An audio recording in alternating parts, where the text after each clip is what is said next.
నమస్కారం SSC popular channel news కి స్వాగతం. హెడ్లైన్ చూద్దాం.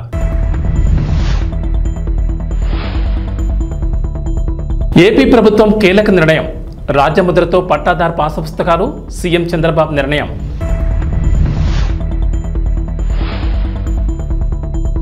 తెలంగాణ రైతులకు గుడ్ న్యూస్, నేడు 2వ విడత రైతు రుణమాఫీ, 1,50,000 లోపు రుణాలు మాఫీ.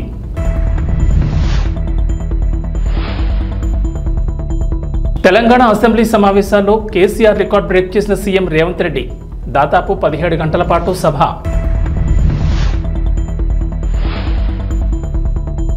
తెలంగాణకు రెయిన్ అలర్ట్, పలు జిల్లాల్లో వర్షాలు, ఎల్లో అలర్ట్ జారీ. ఆంధ్రప్రదేశ్లోని భూ యజమానులకు ఇచ్చే పట్టాదారు పాస్ పుస్తకాలు మారనున్నాయి. ఇకపై రాజముద్రతో పట్టాదారు పాస్ పుస్తకాలను పంపిణీ చేయాలని ఏపీ ప్రభుత్వం నిర్ణయించింది. సీఎం నారా చంద్రబాబు నాయుడు సోమవారం సచివాలయంలో రెవెన్యూ శాఖపై సమీక్ష సమావేశం నిర్వహించారు. ఈ సమీక్షలో పలు కీలక నిర్ణయాలు తీసుకున్నారు. రాష్ట్ర వ్యాప్తంగా త్వరలో రాజముద్రతో పట్టాదారు పాస్ పుస్తకాలు ఇవ్వాలని చంద్రబాబు నిర్ణయం తీసుకున్నారు. గత వైసీపీ ప్రభుత్వం హయాంలో అప్పటి సీఎం వైఎస్ జగన్మోహన్ రెడ్డి ఫోటోతో పాస్ పుస్తకాలను ముద్రించారు.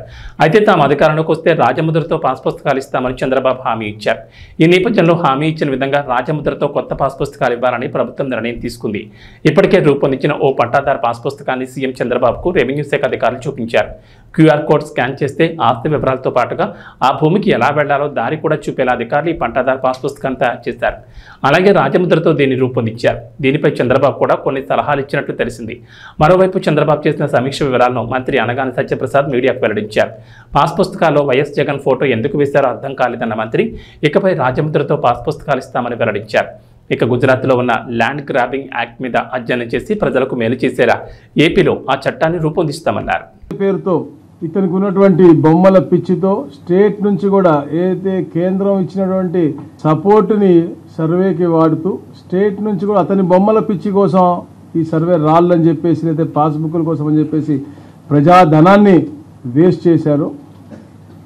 దానిపైన చర్చ జరిగింది.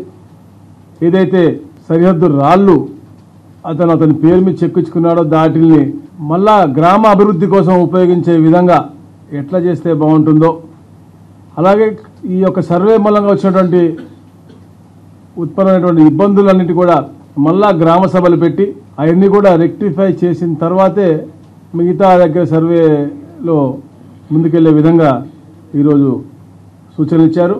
మొత్తంగా 77 లక్షల రాళ్ళు ఉన్నాయి. ఆ రాళ్ళని తీయాలంటే మళ్ళీ ఒక 15 కోట్లు ఖర్చు అవుతుంది. ఏదో పేరు తీయాలన్నా కూడా అసలు అతని పేరు ఎందుకు పెట్టుకున్నాడో అతనికి తెలియట్లేదు. అలాగే పాస్బుక్లు కూడా రాబోయే రోజుల్లో పట్టాదారు పాస్బుక్లు కూడా రాజముద్రతోనే, ఎందుకంటే అందరూ గర్వంగా గతంలో చూసేవాళ్ళు, చాలా గర్వంగా పెట్టుకునేవాళ్ళు. ఇతని యొక్క ఫోటో పిచ్చితో ఏదో ఉచితంగా ఇచ్చిన విధంగా ఇలా పెట్టిన పరిస్థితి మనం చూసాము. అయితే ఇప్పుడు నూతనమైనటువంటి పాస్బుక్లు దాంట్లో కూడా ఇలా క్యూఆర్ కోడ్ అన్నీ కూడా వచ్చి, ఈ క్యూఆర్ కోడ్ వస్తే ఆటోమేటిక్గా అతని విస్తీర్ణం, అతని సైజుతో పాటు ఎక్కడికైతే వెళ్ళాలో దారి కూడా చూపించే విధంగా ఈ యొక్క కొత్త పాస్బుక్లు కూడా రూపకల్పన చేస్తా ఉన్నారు. తెలంగాణలోని రైతులకు గుడ్ న్యూస్, కాంగ్రెస్ ప్రభుత్వం హామీ ఇచ్చిన విధంగా నేడు 2వ విడత రైతు రుణమాఫీ కానుంది. అసెంబ్లీ వేదికగా మధ్యాహ్నం 12 గంటలకు సీఎం రేవంత్ రెడ్డి 2వ విడత రైతు రుణమాఫీ చేయనున్నారు. ఈ నెల 18న తొలి విడతలో 1,00,000 లోపు రుణాలు మాఫీ చేసిన సంగతి తెలిసిందే. 1,00,000 లోపు రుణాలున్న దాదాపు 11.50 లక్షల మంది రైతుల ఖాతాల్లోకి 6,000 కోట్లకు పైగా నిధులు జమ చేశారు. జూలై 31లోగా 2వ విడత మాఫీ చేస్తామని రేవంత్ ప్రభుత్వం చెప్పిన విధంగా నేడు రుణమాఫీకి సిద్ధమైంది. 2వ విడతలో భాగంగా 1,00,000 నుంచి 1,50,000 వరకు రుణాలు తీసుకున్న రైతులకు లబ్ధి చేకూరనుంది. ఈ దఫాలో దాదాపు 7 లక్షల మంది రైతుల అకౌంట్లలో డబ్బులు జమ చేయనున్నారు. అందుకు 7,000 కోట్లు సిద్ధం చేసినట్లు అధికారులు వెల్లడించారు. అసెంబ్లీ ఆవరణలో 12 గంటలకు సీఎం రేవంత్ లాంఛనంగా 2వ విడత మాఫీ చేయనున్నారు. అందుకు అధికారులు ఏర్పాట్లు పూర్తి చేశారు. శాసనసభ ప్రాంగణంలో రాష్ట్ర ప్రభుత్వం 2 లక్షల రూపాయల రుణమాఫీ కార్యక్రమానికి సంబంధించి 2వ విడత రుణమాఫీ చేసే కార్యక్రమాన్ని ఇక్కడ ఏర్పాటు చేయటం చాలా సంతోషకరమైనటువంటి కార్యక్రమం. ఇది ప్రభుత్వానికి సంబంధించినంతవరకు తెలంగాణ అసెంబ్లీ సమావేశాలు వాడివేడిగా సాగుతున్నాయి. సోమవారం 5వ రోజు అధికార ప్రతిపక్షాల మధ్య సవాళ్లు ప్రతి సవాళ్లతో దద్దరిల్లింది సభ. ఉదయం 10 గంటలకు సమావేశాలు ప్రారంభం కాగా అసెంబ్లీలో పద్దులపై సుదీర్ఘంగా చర్చ కొనసాగింది. ప్రశ్నోత్తరాల కార్యక్రమాన్ని రద్దు చేసి బడ్జెట్ పద్దుపై చర్చించారు. 19 శాఖల పద్దులపై సోమవారం అసెంబ్లీలో చర్చ కొనసాగింది. సోమవారం ఉదయం 10 గంటలకు ప్రారంభమైన సభ మంగళవారం ఉదయం 3 గంటల 15 నిమిషాల వరకు సుదీర్ఘంగా కొనసాగింది. సాయంత్రం 4 గంటల 40 నిమిషాల నుంచి 5 గంటల 50 నిమిషాల వరకు టీ బ్రేక్ ఇచ్చారు. టీ బ్రేక్ అనంతరం అసెంబ్లీ మళ్లీ మొదలైంది. సుమారు 17 గంటలకు పైగా అసెంబ్లీ సమావేశాలు సాగాయి. దీంతో మాజీ సీఎం కేసీఆర్ రికార్డును ప్రస్తుత సీఎం రేవంత్ బ్రేక్ చేశారు. బీఆర్ఎస్ అధికారంలో ఉన్న సమయంలో అర్ధరాత్రి 2 గంటల వరకు సభ జరిగింది. అప్పట్లో అదే రికార్డ్. అయితే ఇప్పుడు ఆ రికార్డును రేవంత్ ప్రభుత్వం బ్రేక్ చేసింది. సోమవారం ఉదయం 10 గంటలకు ప్రారంభమైన సభ సాయంత్రం టీ బ్రేక్ తర్వాత మంగళవారం తెల్లవారుజామున 3 గంటల 15 నిమిషాల వరకు కొనసాగించారు. సీఎం రేవంత్ రెడ్డి, డిప్యూటీ మల్లు భట్టి విక్రమార్కలు ప్రసంగం, మంత్రి కోమటిరెడ్డి వర్సెస్ జగదీష్ రెడ్డి, మంత్రి సీతక్క వర్సెస్ కౌశిక్ రెడ్డి మధ్య మాటల యుద్ధం నడిచింది. బడ్జెట్ నిధులు, విద్యుత్ రంగంపై చర్చలు హాట్గా సాగాయి. 2400 మెగావాట్ల పవర్ ప్రాజెక్ట్ టెండర్ పిలిస్తే BHEL Korean company, BHEL company, ఇంకొక కంపెనీ టెండర్లో పార్టిసిపేట్ చేసింది అధ్యక్ష. జార్ఖండ్లో 18% లెస్. సేమ్ తెలంగాణలో ఏ తారీఖు నాడైతే అంచనా రేట్లకు తెలంగాణ ప్రభుత్వం బిహెచ్ఎల్కు కాంట్రాక్ట్ ఇచ్చిందో సేమ్ సమయంలో, నేను తారీఖు కూడా మీకు చెప్తా అధ్యక్ష, 2017 అధ్యక్ష, జూలై 18, 2017 సేమ్ సందర్భంలో జార్ఖండ్ ప్రభుత్వము క్లియర్గా 2400 మెగావాట్ల విద్యుత్తు ఉత్పత్తి చేసే టెండర్ పిలిస్తే, సూపర్ క్రిటికల్ టెండర్ మీద వాళ్ళు టెండర్ పిలిస్తే బిహెచ్ఎల్, దుసాన్ అనే కొరియన్ కంపెనీ, ఎల్ఎన్టీ కంపెనీ 3 టెండర్ల కాంపిటీషన్లో పాల్గొన్నాయి అధ్యక్ష. ఇదే బిహెచ్ఎల్ 18% లెస్ కోట్ చేసి ఆ వర్క్ తీసుకున్నది అధ్యక్ష. ఈరోజు టెండర్ జరిగితే బిహెచ్ఎల్ కాంపిటీట్ చేసి జార్ఖండ్ రాష్ట్రంలో 18% లెస్లా సూపర్ క్రిటికల్ 2400 మెగావాట్ల పవర్ ప్రాజెక్టు టెండర్ అక్కడ తగ్గించుకుంటే ఇక్కడ రేట్లకు వీళ్ళు ఒప్పందం చేశారు. అంటే 18% లెస్లో తెలంగాణలో వర్కులు చేయడానికి అవకాశం ఉన్న పవర్ ప్రాజెక్టును 4000 మెగావాట్ల విద్యుత్ పవర్ ప్రాజెక్టును బిహెచ్ఎల్కి అప్పచెప్పి ఏం చెప్పిండ్రు అధ్యక్ష? ఆ రోజు 2.5 సంవత్సరాలలో తెలంగాణలో విద్యుత్ ఉత్పత్తి చేసేది ఉన్నది కాబట్టి మేము బిహెచ్ఎల్కి ఇచ్చినామన్నారు. 9 ఏళ్ళు అయింది అధ్యక్ష టెండర్ ఇచ్చి. 9 ఏళ్ళు అయినా ఇంతవరకు ఉత్పత్తి మొదలు కాలేదు అధ్యక్ష. ఆనాడు 7 కోట్లకు పర్ మెగావాట్ విద్యుత్ ఉత్పత్తి చేస్తామని ఒప్పందం చేస్తే ఇవాళ 10 కోట్ల రూపాయలకు పెరిగింది అధ్యక్ష అంచనా. కొన్ని వేల కోట్ల రూపాయల కుంభకోణం జరిగింది. కుంభకోణానికి కారణం అక్కడ మాట్లాడేటైనా వాళ్ళ గురువు గారు దోపిడీకి ఏ విధంగా మొత్తం రాష్ట్రాన్ని జొర్రేయచ్చో, ఏ విధంగా దోసుకోవచ్చో వీళ్ళు చేసిన ప్రయత్నాలను, అది జార్ఖండ్ ఛత్తీస్గఢ్ నుంచి పవర్ పర్చేజ్ అగ్రిమెంట్లో జరిగిందేంది, యాదాద్రి భద్రాద్రిలో సబ్ క్రిటికల్ టెక్నాలజీ, గుజరాత్కు సంబంధించిన ఇండియా బుల్ అనే కంపెనీ సబ్ క్రిటికల్ టెక్నాలజీతోని 1000 మెగావాట్స్కు పర్చేజ్ అగ్రిమెంట్ ఇచ్చింది అధ్యక్ష బిహెచ్ఎల్కు. ఆ తర్వాత 2011లో కేంద్ర ప్రభుత్వం ఒక యాక్ట్ తీసుకొచ్చింది, పార్లమెంటులో అమెండ్ చేసి 2013 సంవత్సరం లోపల దేశంలో ఉన్న అన్ని సబ్ క్రిటికల్ టెక్నాలజీ పవర్ ప్రాజెక్టులను అన్నిటిని కూడా సూపర్ క్రిటికల్కు మార్చుకోవాలి. కొత్తగా నిర్మాణం చేయబోయే ప్రాజెక్టులు కూడా super critical technology. Sub critical technology అంటే నేను సింపుల్గా చెప్పదలుచుకున్నా అధ్యక్ష, సబ్ క్రిటికల్లో నువ్వు బొగ్గు పోసి ఉత్పత్తి చేస్తే బూడిద బొచ్చడు వస్తుంది, విద్యుత్ తక్కువ వస్తుంది అధ్యక్ష, కాలుష్యం ఎక్కువ వస్తుంది అధ్యక్ష. సో కాలుష్యాన్ని నియంత్రించడానికి, విద్యుత్ ఉత్పత్తి సామర్థ్యాన్ని పెంచడానికి, బూడిదను తగ్గించడానికి ఆ కాలం చెల్లిన సబ్ క్రిటికల్ టెక్నాలజీని ఆపేసి సూపర్ క్రిటికల్లో బూడిద తక్కువ, విద్యుత్ ఎక్కువ, కాలుష్యం నియంత్రించవచ్చు అని సూపర్ క్రిటికల్కి వెళ్ళమని మన్మోహన్ సింగ్ గారు కేంద్ర ప్రభుత్వం చట్టం తీసుకొచ్చింది. చట్టం తీసుకొచ్చి కట్ ఆఫ్ డేట్ కూడా ఇచ్చింది. 2011లో చట్టాన్ని చేసినప్పుడు 2013 ఆఖరి వరకు ఇవన్నీ కూడా మార్చాలి కొత్తయని. ఈ పీరియడ్లో ఇండియా బుల్స్ అనే గుజరాత్ కంపెనీ బిహెచ్ఎల్కి పర్చేజ్ ఆర్డర్ ఇచ్చి కొనుగోలు చేసినాక యాక్ట్ మారింది. యాక్ట్ మారినాక వాళ్ళు అక్కడ ప్రారంభించలేకపోయారు, అది అక్కడ ఉండిపోయింది. వాళ్ళు వెనక్కి వెళ్ళి బిహెచ్ఎల్ను మేము కట్టిన పైసలు మాకు వాపస్ ఇవ్వండి అని అడిగినారు. అప్పుడు బిహెచ్ఎల్ ఏమన్నది, మీరు పర్చేజ్ ఆర్డర్ ఇచ్చిండ్రు, మేము ఆల్రెడీ మిషన్లు తయారు చేసి ఆడ పెట్టినాం, ఇప్పుడు మీ డబ్బులు మీకు వెనక్కి ఇవ్వడానికి లేదు, మిగతా బ్యాలెన్స్ కూడా మాకు కట్టాల్సిందని వాళ్ళు అన్నారు. అప్పుడు బిహెచ్ఎల్ని ఏం చేయాలంటే, ఎవడైనా తలమాసినోడు ఎవడైనా రాష్ట్రాన్ని దిగమింగటోడు దొరికితే వా బక్రాగాన్ని తీసుకొచ్చి మాకు అప్పచెప్పు, ఆ బక్రాగాన్ని నెత్తి మీద ఇవన్నీ పెడతాం, నువ్వు నీ పైసలు తీసుకొని పోని. అప్పుడు ఆ బక్రా ఎవరైనా అంటే అక్కడ మాట్లాడతాయన అయిండు. కమిషన్ల కక్కుర్తిపడి ఇండియా బుల్ నుంచి 1000 కోట్లు మెక్కి కాలం జల్లిన సబ్ క్రిటికల్ టెక్నాలజీని BHEL నుంచి మేము కొనుగోలు చేస్తామని వీళ్ళు వెళ్ళి ఒప్పందాలు చేసుకున్నాక వీళ్ళు పేమెంట్లు BHEL చేస్తే BHEL వాడు ఇండియా బుల్స్ గుజరాత్ కంపెనీకి పైసలు వాపసు ఇచ్చింది అధ్యక్ష. అంటే ఇండియా బుల్స్కు వీళ్ళకు మధ్యలో జరిగిన ఒప్పందం, జరిగిన అవినీతి లావాదేవీలు, చీకటి వ్యాపారాలు, దాంట్లో భాగంగానే ఇండియా బుల్స్ కంపెనీని బెయిల్ అవుట్ చేయడానికి వీళ్ళు BHEL దగ్గరకు పోయి కాలం జల్లిన టెక్నాలజీని నామినేషన్ బేసిస్ మీద BHELకి ఇచ్చి తెచ్చిండ్రు అధ్యక్ష. ఏపీలో ఇంటర్ విద్యార్థులకు ప్రభుత్వం శుభవార్త చెప్పింది. ప్రభుత్వ జూనియర్ కాలేజీలో చదువుతున్న ఇంటర్మీడియట్ విద్యార్థులకు ఉచిత పుస్తకాలు, బ్యాగుల పంపిణీకి అధికారులు ఏర్పాట్లు చేశారు. మొత్తం 1,08,619 మంది ఫస్ట్ ఇయర్, 92,134 మంది సెకండ్ ఇయర్ విద్యార్థులకు ఈ పుస్తకాలు అందజేయనున్నారు. ఒక్కో విద్యార్థికి 12 నోట్ పుస్తకాలతో పాటుగా సంబంధిత గ్రూప్ పాఠ్య పుస్తకాలు, బ్యాగ్ పంపిణీ చేయనున్నారు. ఇప్పటికే ఇవి జిల్లా కేంద్రాల నుంచి మండల కేంద్రాలకు చేరాయి. వీటిని త్వరలోనే విద్యార్థులకు పంపిణీ చేయనున్నారు. రాష్ట్ర వ్యాప్తంగా ప్రభుత్వ కాలేజీలో చదివే ఒక్కో విద్యార్థికి పాఠ్య పుస్తకాలతో పాటు 6 చొప్పున వైట్ రోల్ నోట్స్ బ్యాగ్తో సహా పంపిణీ చేస్తారు. అయితే త్వరలోనే నియోజకవర్గాల వారి ఎమ్మెల్యేలతో పుస్తకాలు పంపిణీ చేయబోతున్నట్లు తెలుస్తోంది. ఇంటర్మీడియట్ బుక్స్ బయట కొనుగోలు చేయాలంటే ఖర్చు అవుతోందని ప్రభుత్వ కాలేజీలో చదివే వారికి అది భారం అంటున్నారు. తమకు ఆర్థిక భారం లేకుండా ప్రభుత్వం ఉచితంగా పుస్తకాలు పంపిణీ చేస్తామని ప్రకటించడం సంతోషంగా ఉందంటున్నారు విద్యార్థులు. ప్రభుత్వ నిర్ణయంపై హర్షం వ్యక్తం చేశారు. జనసేన పార్టీ సరికొత్త రికార్డు నమోదు చేసింది. ఈ నెల 18న సభ్యత్వ నమోదు ప్రారంభం కాగా ఇప్పటి వరకు 10 లక్షల సభ్యత్వాలు నమోదయ్యాయని నేతలు తెలిపారు. దీంతో జనసేన పార్టీ కీలక నిర్ణయం తీసుకుంది. మరో వారం పాటు సభ్యత్వ నమోదుకు గడువును పెంచామని పార్టీ రాజకీయ వ్యవహారాల కమిటీ చైర్మన్, రాష్ట్ర మంత్రి నాదెండ్ల మనోహర్ తెలిపారు.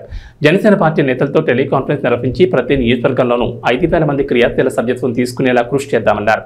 గత ఏడాది కంటే ఎక్కువగా రికార్డు స్థాయిలో సభ్యత్వాలు నమోదయ్యాయన్నారు. ఏపీలో 175 నియోజకవర్గాలతో పాటు తెలంగాణలో ఎంతో ఉత్సాహంగా సభ్యత్వాలు జరుగుతున్నాయన్నారు. తెలుగు రాష్ట్రాల్లో సభ్యత్వం తీసుకునేందుకు ప్రజలు ముందుకు రావడం శుభపరిణామన్నారు. సభ్యత్వ నమోదు సమయంలో కొన్ని సాంకేతిక సమస్యలు వచ్చాయన్నారు.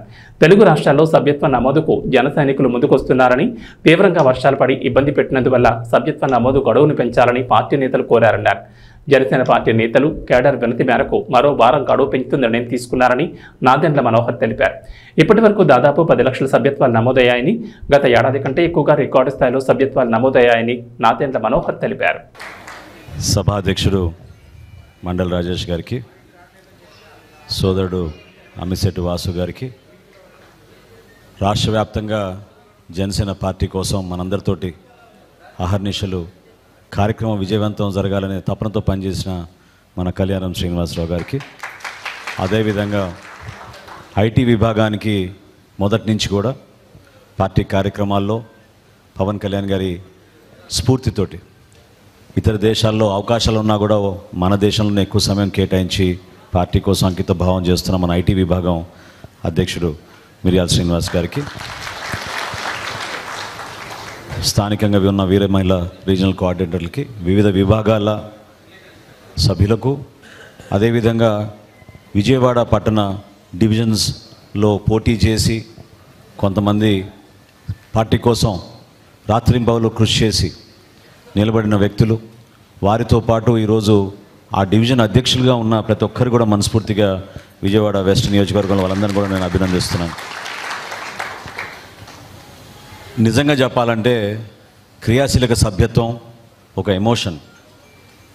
పార్టీతో మనం ఒక కుటుంబ సభ్యులుగా పవన్ కళ్యాణ్ గారు చేస్తున్న ప్రయాణంలో మన అడుగుజాడలు కూడా ఉండాలని, ఆయన చేసిన కృషిలో కొంతవరకు మనం ఏదో విధంగా భాగస్వాములు అవ్వాలని తపనతోటి రాష్ట్ర వ్యాప్తంగా ఎంతోమంది జన సైనికులు వీర మహిళలు నిల్చున్నారు. మొదటి సంవత్సరంలో ఆ రోజు కరోనా తీవ్రంగా ఉన్నప్పుడు 1,00,000 సభ్యత్వం చేయగలిగాం 2021లో. 2022 వచ్చే వరకు సుమారు 3,50,000 సభ్యత్వం చేయగలిగాం. గత సంవత్సరం 2023లో అది 6,47,000కి మనం రాష్ట్ర వ్యాప్తంగా తీసుకెళ్ళగలిగాం. భారతదేశంలో ఈ రోజుకి కూడా ఏ రాజకీయ పార్టీ తన సభ్యులను ఒక కుటుంబ సభ్యులుగా భావించుకుని వాళ్ళకి రక్షణే కాకుండా ధైర్యం నింపే విధంగా, వాళ్ళకి ఒక మనస్ఫూర్తిగా వాళ్ళకి ఒక అవకాశం, ఒక వేదిక అద్భుతమైన భవిష్యత్తు ఉందనే ఒక నమ్మకంతో వచ్చిన వాళ్ళందరినీ కూడా గౌరవించుకోవాలనే ఆలోచనతో మన పార్టీ అధ్యక్షులు పవన్ కళ్యాణ్ గారు ఈ క్రియాశీలక సభ్యత్వం ఆ రోజు ప్రారంభించాం. చాలా సందర్భాల్లో మనం చూసాం, ఎంతోమంది మన యువత పవన్ కళ్యాణ్ గారు వచ్చినప్పుడు ర్యాలీల్లో చిన్న చిన్న గాయాలు, ఆ బైక్ ర్యాలీస్లో, అదేవిధంగా ఎక్కువ శాతం మన పార్టీలో యువత కష్టపడి పనిచేస్తున్న వాళ్ళంతా కూడా ప్రతిరోజు చిన్న చిన్న పనులు చేసుకుని కుటుంబాలని నడుపుకొని వాళ్ళ చేతులపైన ఎంతో నిలకడగా భవిష్యత్తు పైన ఎంతో ఆశ పెట్టుకుని నిజాయితీగా పనిచేయాలనే ఆలోచనతో నిలబడిన వ్యక్తులందరికీ కూడా వారి కుటుంబంలో ఒక ప్రమాదం జరిగితే మనం ఆదుకోవాలనే ఆలోచనతో ఈ కార్యక్రమం తీసుకొచ్చాం. 500 రూపాయలు కట్టి సభ్యత్వం తీసుకుంటున్నారంటే మీరు నిజంగా ఆశ్చర్యపోతారు. ఎటువంటి వ్యక్తులకి ఈ 3 సంవత్సరాల్లో దాదాపు మనం 20 కోట్ల రూపాయలు మనం ఇచ్చాం. 20 కోట్ల రూపాయల్లో ఎంతో బాధాకరమైన విషయం ఏంటంటే మనం ఒక 344 జన సైనికులు ప్రాణాలు కోల్పోయారు. కానీ కోల్పోయిన ప్రతి కుటుంబానికి పవన్ కళ్యాణ్ గారు ఇచ్చిన 5 లక్షల రూపాయలు ఆ చెక్ తీసుకెళ్ళి మనం అందించినప్పుడు ఆ కుటుంబానికి ఒక భరోసాగా నాయకత్వం అంతా కలిసి వచ్చి చాలామంది పాపం ఈ రోజుకి పేదరికంలో ఉన్న కుటుంబాలు, వాళ్ళకి 5 లక్షల ఆర్థిక సాయమే కాకుండా పార్టీ నుంచి మేము మీకోసం నిలబడతాం, మీరు ధైర్యంగా ఉండండి, ఎటువంటి సమస్యలు వచ్చినా కూడా మా పార్టీ నాయకులు మీకు అండగా నిలబడతారని మనం ఈ క్రియాశీలక సభ్యత్వం ద్వారా మనం తీసుకెళ్ళగలిగాం. మేమందరం కూడా మీకు అండగా నిలబడతాం. ఏనాడు మమ్మల్ని వదిలేశారనే భావన మీకు ఉండకూడదనే ఉద్దేశంతో ఈ కార్యక్రమం ఏర్పాటు చేసుకున్నాం. ఇంత పెద్ద వాన కురుస్తున్నా కూడా మీరందరూ హాజరైనందుకు మనస్ఫూర్తిగా మిమ్మల్ని అందరినీ కూడా అభినందిస్తూ పార్టీ అధ్యక్షులు పవన్ కళ్యాణ్ గారి తరఫున, జనసేన పార్టీ తరఫున మీ అందరికీ కూడా రాబోయే రోజుల్లో సంతోషంగా సుఖ సంతోషాలతో ఉండాలని మిమ్మల్ని మనస్ఫూర్తిగా కోరుకుంటూ అభినందిస్తూ సెలవు తీసుకుంటున్నాను. జై జనసేన, జై జనసేన, జై జనసేన. తిరుమలకు వెళ్లే శ్రీవారి భక్తులు స్వామివారి దర్శనానికి ముందు శ్రీవారి పుష్కరిణిలో స్నానం చేయడం ఆనవాయితీ. తలనీలాలు సమర్పించిన భక్తులతో పాటుగా ఇతర భక్తులు కూడా కోనేటిలో స్నానం చేసి శ్రీవారిని దర్శించుకుంటూ ఉంటారు. అయితే ఆగస్టు 1వ తేదీ నుంచి నెల రోజుల పాటు మీకు ఆ భాగ్యం దక్కకపోవచ్చు. తిరుమల శ్రీవారి ఆలయం వద్ద ఉన్న పుష్కరిణిని ఆగస్టు 1 నుంచి 31వ తేదీ వరకు మూసివేయనున్నారు. ఈ నెల రోజుల పాటు శ్రీవారి భక్తులకు కోనేటిలో స్నానం చేసేందుకు వీలుండదు. ఈ విషయాన్ని టీటీడీ ఒక ప్రకటనలో తెలిపింది. శ్రీవారి పుష్కరిణిలో ఉన్న నీటిని పూర్తిగా తొలగించి పైపు లైన్ల మరమ్మతులు, సివిల్ పనులు చేసేందుకు నెల రోజుల పాటు పుష్కరిణి మూసివేయనున్నట్లు టీటీడీ ఒక ప్రకటనలో తెలిపింది. ఈ నేపథ్యంలో నెల రోజులు పుష్కరిణి హారతి కార్యక్రమం ఉండదని తెలిపింది. శ్రీవారి పుష్కరిణిలో నీటిని నిల్వ చేయరు. ఈ నీటిని శుద్ధి చేసి మళ్లీ ఉపయోగించుకునేందుకు రీసైక్లింగ్ వ్యవస్థను సైతం ఏర్పాటు చేసుకున్నారు. ఇక నిరంతరంగా నీటిని శుద్ధి చేస్తూ వినియోగిస్తూ ఉంటారు. అయితే శ్రీవారి వార్షిక బ్రహ్మోత్సవాల సందర్భంగా నెల రోజులు కోనేటిని మూసివేసి మరమ్మతులు చేపడుతూ ఉంటారు. ఇందులో భాగంగా మొదటి 10 రోజులు కోనేటిలో నీటిని తొలగిస్తారు. ఆ తర్వాత 10 రోజుల పాటు మరమ్మతులు చేపడతారు. ఆఖరి 10 రోజుల్లో నీటిని నింపే కార్యక్రమం ఉంటుంది. ఈ మొత్తం పనులను టీటీడీ వాటర్ వర్క్స్ విభాగం చేపడుతూ ఉంటుంది. పులులను వేటాడితే తాట తీస్తామంటూ AP deputy CM Pawan Kalyan హెచ్చరించారు. అంతర్జాతీయ పులుల దినోత్సవం సందర్భంగా నిర్వహించిన కార్యక్రమంలో పవన్ కళ్యాణ్ పాల్గొన్నారు. ఈ సందర్భంగా మాట్లాడిన పవన్ కళ్యాణ్ పులుల సంఖ్య పెంచే దిశగా సంరక్షణ ప్రణాళికలు సిద్ధం చేయాలని అధికారులను ఆదేశించారు. టైగర్ రిజర్వ్ పరిధిలో పులుల సంరక్షణకు ప్రత్యేక చర్యలు తీసుకోవాలని స్పష్టం చేశారు. పులులను కాపాడితే అవే అడవులను రక్షిస్తాయని, పచ్చదనం పెరిగితే పర్యావరణ సమతుల్యం ఉంటుందని పవన్ అన్నారు. మన్ కీ బాత్ కార్యక్రమంలో నల్లమలలో టైగర్ ట్రాకర్స్గా సెంచరీ గురించి ప్రధానమంత్రి మోడీ ప్రస్తావించడం సంతోషకరమని పవన్ అన్నారు. Principal Chief Conservator of Forest and Head of Forest Force Chiranjeev Chaudhary ji, and Special Chief Secretary Sri Anant Ramu garu, Deputy Directors of Project Tiger and other officers of Forest Department. My heartfelt namaskars to you all. My special namaskars to Dr. Mr. Imran Siddiqui from Hyderabad Tiger Conservation Society and to Sri B. Rajshekhar from World Wildlife Fund and Sri Rakesh Kalwa, wildlife biologist and rescue tiger. Wounded tiger చేస్తే దాన్ని నలిగిపోయి దాన్ని ఎన్స్నేడ్ దాన్ని మళ్ళీ తీసుకొచ్చి దానికి బాగు చేసి పంపిస్తే అది ఎంత గుండె కదిలించేసిందంటే మన విజువల్ చూస్తూ ఉంటే ఒక తెలియని ఒక గుండెల్లో ఒక ఉద్వేగపూరితంగా అనిపించింది చాలా. And really congratulate you all for having such great efforts తోటి, గ్రేట్ కమిట్మెంట్ తోటి మీరు చేస్తున్న దానికి మీకు 2 చేతులకి మీ అందరికీ థ్యాంక్ యూ. సో ఎనీథింగ్ నేను మీకు చేయగలిగి అలాగే మీరు మేజర్లీ నాకు ఉన్నది just I want say add few points from department from my side the development of the will take this forward make it as one single Nallamala Srisailam Tiger Reserve to Seshachalam corridor is crucial for dispersing the growing tiger population by connecting the Nallamala Hills and Seshachalam Hills. So together we can create a future where tigers roam freely in the wild and their roars echoing through forests for generations to come. We are committed to that and we are committed for that and we will take it forward. And any kind of illegal killing and trade of tigers should be, we have to look for, most of the times in these cases I think the right punishment is not being given or lack of identification, something we have to explore different kinds of methods. Mali repeatedly cheptanu, monna kuda cheppanu, 3-4 days back kuda cheppanu, సాధ్యమైనంత వరకు మనకి ఉద్యోగస్తుల భర్తీని ఎలా చేయాలో ఖచ్చితంగా will take it forward and I request you to reach out to my office and please priorities తీసుకొని చేస్తాను. So నా దగ్గరికి వస్తున్నప్పుడు నా దగ్గర టుడే ఏమో my entire wealth is my collection of books. So today morning I was thinking, I said, why should I go empty-handed? And at least Chiranjeev Chaudhary gariki edana ivvali chaala నాకు ఇంత అనుకోలేదు. But I was searching for many books, but I could come out with only this particular book. I had just one. The rest of the books were in Hyderabad. The Secret Network of Nature and Peter Wolben, one of the Forest Commission officer in Germany. So he wrote a trilogy, more books రాస్తున్నట్టు నాకు ఇది one of the book ఉండిపోయింది. So I want to gift it to Chiranjeev Chaudhary గారు. So I will end with this poem by ఇది చిన్నప్పుడు నాకు చాలా ఇష్టం.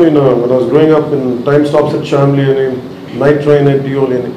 So one of our officers, IFS, Sri Shivaram garu, he gave me this poem today. You are the quiet men who do not boast, and this is in the context of to the Indian foresters, maybe IFS officials like you, and anyone who's making the forests of India thrive. You are the quiet men who do not boast, to the Indian foresters. You are the quiet men who do not boast, although you have done much more than most, to make this land a sea of green, from here to far Cape Comorin. Without some help to nature's thrust, our land would be a bowl of dust. For land which has no forest wealth must suffer in its natural health, as herbs and plants all need green cover before they help the sick recover. And we need trees to hold together, beasts and birds of every feather, and leaves so that the air stays sweet. All this and more is no mean feat. Dear foresters, you have not toiled for fame or favor. Yours has been a love of labor. Our thanks, instead of desert sand, you have given us this green and growing land. And thanks to Ruskin Bond. And my love for Ruskin Bond about, like, he could see the erosion of land, killing of animals. I think that's what made him to do that. I think it's nice to remember him. And thank you, sir, for giving me this opportunity.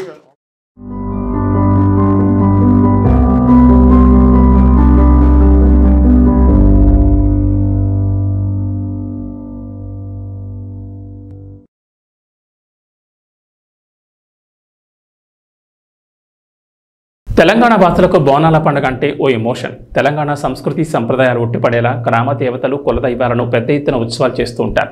ఆషాఢ మాసం సందర్భంగా తెలంగాణ వ్యాప్తంగా ఈ బోనాల సంబరాలను వైభవంగా నిర్వహిస్తున్నారు. ముఖ్యంగా హైదరాబాద్లో అయితే గోల్కొండ బోనాల నుంచి మొదలు పెడితే మహంకాళి బోనాలు, లాల్ దర్వాజా బోనాలను అట్టహాసంగా నిర్వహిస్తారు.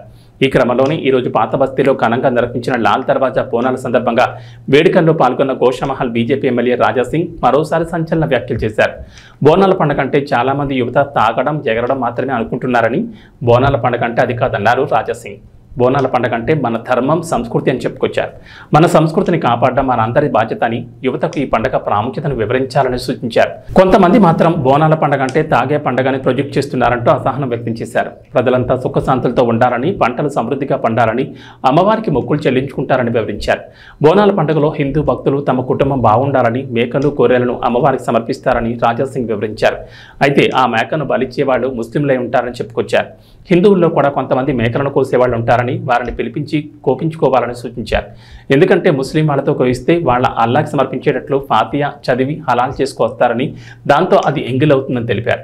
అమ్మవారికి ఎంగిల్ చేసిందని బలి ఇవ్వకూడదని, హలాల్ని బహిష్కరణ చేయాలంటూ రాజాసింగ్ పిలుపునిచ్చారు.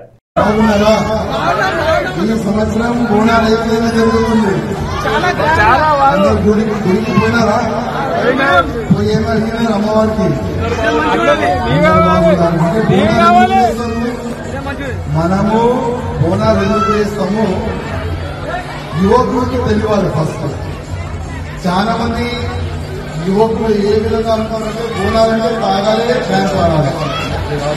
అది కాదండి. ఇది మన ధర్మం, ఇది మన సంస్కృతి.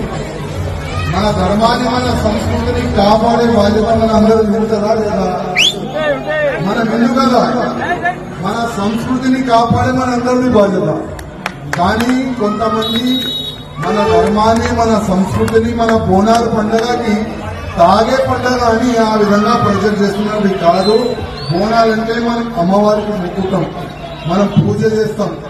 పూజ ఎందుకు చేస్తామంటే ఈ సంవత్సరం వర్షం బాగా పడాలి, పొలాలు మంచిగా ఉండాలి, అదేవిధంగా ఇట్లాంటి కూడా రోగం రాకూడదు అని మనం అమ్మవారికి పూజ చేస్తాం. అదేవిధంగా బోనాల పండుగలోనే చాలా గుడి కాడ మనం మేకలు కూడా, గొర్రెలు కూడా కోస్తాం కదా. గొర్రెలు అంటే కదా, మనము గొర్రెలు కూడా కోస్తాం. కానీ దురదృష్టం ఏంటంటే చాలా వరకు కోయవాళ్ళు ఎవరుంటారు, చాలా మంది ముస్లిం వాళ్ళే పిలుస్తున్నారు కోయి. అది చాలా తప్పు. ఎందుకంటే మన చాలా వరకు మన హిందువులు కూడా ఉన్నారు, వాళ్ళకే పిలిపించి కోయిపియాలని నేను రిక్వెస్ట్ చేస్తున్నా. ఎందుకంటే ముస్లిం వాళ్ళతోని కోయిపిస్తే ఆయన కోసే ముందు ఒక స్లోగన్ అయినా తీసుకున్నారు. ఆయన నోట్లో ఆయన స్లోగన్ ఏ విధంగా తీసుకుంటే, ఈ మేక నేను అల్లాకి ఇప్పిస్తున్నా, ఈ మేక, ఈ గొర్రె నేను అల్లాకి ఇప్పిస్తున్నా అని కోస్తాడు ఆయన. అది ఎంగిలైందా లేదా? ఎంగిలైపోయింది కదా. అదే ఎంగిలైనా మనం అమ్మవారికి ఇప్పిస్తామా? ఎక్కేం కదా. అందుకోసం ఇది చిన్న నాలెడ్జ్ కానీ చాలా పెద్ద మాట. మన అమ్మవారికి ఎంగిలి ఎట్టి పరిస్థితుల్లో ఎక్కియొద్దు. మన హిందువులకి పిలవాలి, మన హిందూ పోయేందుకు జయ మాతాది అని కోస్తాడు. అందుకోసం